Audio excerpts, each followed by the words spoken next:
O fundador do Google trará o Zeppelin de volta ao centro das atenções. Parece que o dirigível está voltando, graças em grande parte ao fundador do Google. Você já ouviu falar do Zeppelin e de seu trágico destino? Criado pelos alemães em 1870, foi por muito tempo o orgulho da Alemanha nazista, antes de chegar a um fim trágico. Hoje em dia ainda não se ouviu falar dos Zeppelins pela última vez. Os alemães ainda usam alguns deles, principalmente para o turismo. Há algum tempo, os dirigíveis estão buscando vingança ao assumir novos desafios. Eles podem até se tornar o meio de transporte ecologicamente correto de que nossas sociedades carecem. Também se fala de uma nova forma de viajar. O cofundador do Google decidiu então subir aos céus para conquistar imóveis. Ele está construindo um dirigível autônomo com uma fonte de alimentação híbrida e que está pronto para decolar. É isso que descobriremos no restante deste vídeo. Será que o Zeppelin vai ganhar as manchetes?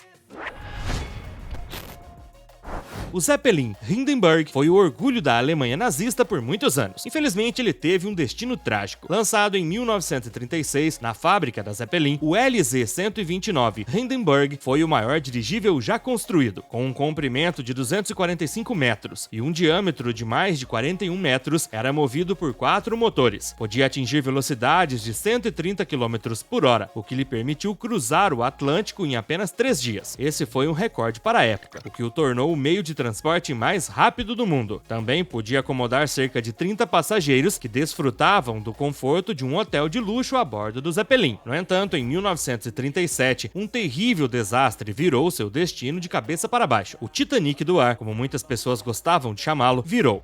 Em 3 de maio, o dirigível decolou de Frankfurt com destino a Nova York. 3 dias depois, após um voo tranquilo, a aeronave pousou na pista de pouso em Lakehurst, Nova Jersey. Por volta das 19 horas, com uma tempestade a todo vapor, o Zeppelin iniciou sua descida. A equipe em terra começou a puxá-lo em direção à torre de ancoragem. Foi então que o dirigível subitamente entrou em chamas. O fogo se espalhou para as laterais, que estavam cheias de 200 mil metros cúbicos de hidrogênio altamente inflamável. Naquela época, os voos transatlânticos eram eventos importantes, cobertos por um grande número de jornalistas. Esta foi uma das primeiras vezes em que um desastre deste tipo foi transmitido ao vivo. E a corrida por informações começou. A mídia ocidental se concentrou na explosão por vários dias. Todos esperavam obter o relato mais comovente ou a fotografia mais impressionante do evento. E o objetivo era simples: obter o número final de vítimas da tragédia. E foi assustador. Das 97 pessoas a bordo, 21 tripulantes e 13 passageiros morreram. Posteriormente, a cobertura do acidente pela mídia criou uma forte reação pública. No final, essa forte emoção levou ao fim da era de ouro dos dirigíveis. Mas o que aconteceu com o Zeppelin? É verdade que ele não é tão popular como antes. Entretanto, esse imenso balão dirigível criado pelo general Ferdinand von Zeppelin permitiu que o exército alemão transportasse munições por muito tempo. Ele também foi muito útil para as muitas técnicas de espionagem que foram desenvolvidas. Entretanto, os primeiros voos do Zeppelin foram muito complicados. Em 1900, depois de apenas 18 minutos, a aeronave caiu devido a um problema no motor, e o exército rapidamente desistiu de usá-lo. Posteriormente, o general fez uma série de melhorias, permitindo que o Zeppelin fosse usado para transportar correspondências e turistas em todo o país. No entanto, o acidente que mencionei foi um freio no desenvolvimento dos Zeppelins. Os passageiros perderam a confiança nesse meio de transporte. No entanto, hoje, na Alemanha, alguns Zeppelins ainda voam, mas somente em distâncias curtas e para fins turísticos. Os dirigíveis estão preparando sua vingança, estabelecendo novos desafios para si mesmos. É verdade que foram destronados pelo avião a jato e foram esquecidos desde a Segunda Guerra Mundial. Mas essa máquina gigantesca poderia muito bem ofuscar qualquer aeronave. Falamos hoje do Solar Airship One. Este dirigível tem 151 metros de comprimento e pesa 30 toneladas. Com um balão que pode conter até 53 mil metros cúbicos de hélio, ele transforma o céu em seu playground.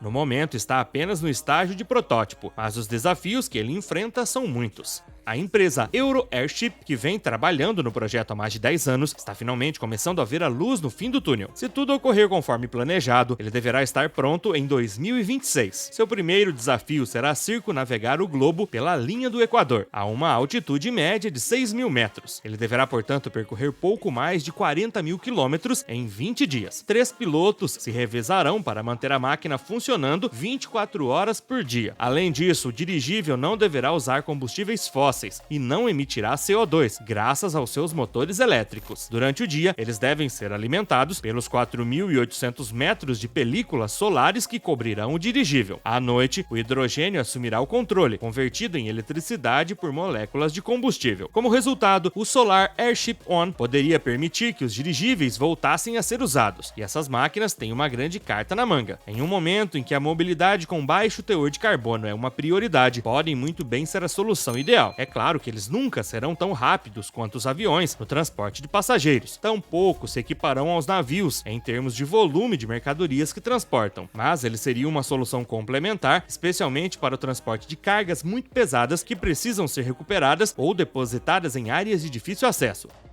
E essa é uma vantagem considerável: poder transportar cargas pesadas sem a necessidade de pistas de pouso no solo. Os dirigíveis também podem ser muito úteis para trabalhos aéreos. Também deve ser usado para o turismo. O objetivo é oferecer voos com duração de algumas horas, bem como cruzeiros reais no ar. Diferentes modelos de dirigíveis deverão ser desenvolvidos ao longo do tempo. A ideia não é substituir o avião, mas sim promover uma nova maneira de viajar. Isso permitiria que os entusiastas de viagens descobrissem coisas e sensações incríveis, de uma forma muito mais sustentável. O cofundador do Google, Sergey Brin, decidiu conquistar imóveis pelo ar. Mas o que realmente está acontecendo? Ele é um dos reis do Vale do Silício e sua ambição não tem limites. Entusiasta da aviação, o empresário fundou a LTA Research em 2015. A ambição da empresa é atualizar o dirigível, melhorando o design da aeronave e integrando tecnologias de ponta. Este projeto começou em um antigo hangar da NASA. Ele teria sido gerenciado pelo grande engenheiro Alan Weston, que havia trabalhado para a Força Aérea e para a NASA. Ele foi empregado em vários projetos, como a implantação experimental do escudo antimísseis da SDI e o projeto de sondas lunares. Ele também vem trabalhando em um projeto de Zeppelin muito mais moderno. Em 2013, ele mencionou isso em uma entrevista de rádio. Sergey não está fazendo as coisas pela metade e decidiu se cercar dos melhores profissionais do ramo. Além de Weston, ele teria chamado especialistas aeroespaciais que estão trabalhando na criação deste dirigível.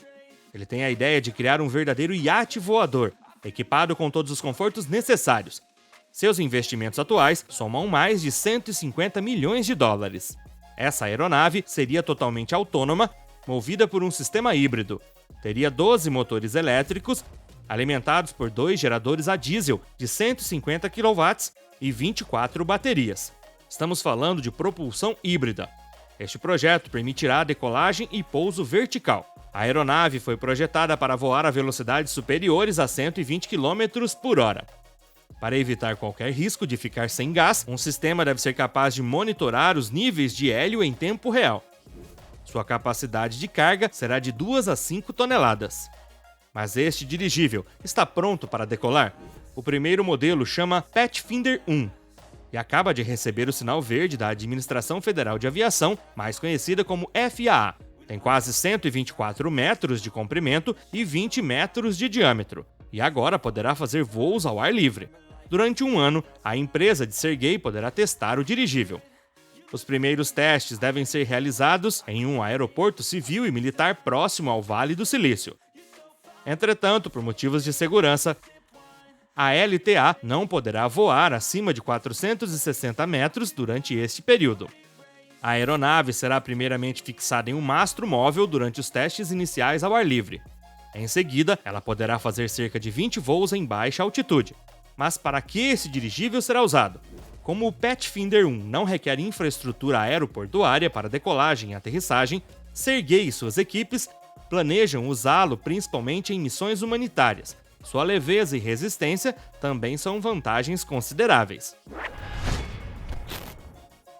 Durante muito tempo, o Zeppelin foi uma aeronave particularmente popular. especialmente na Alemanha nazista. Mas um acidente pôs fim às suas ambições.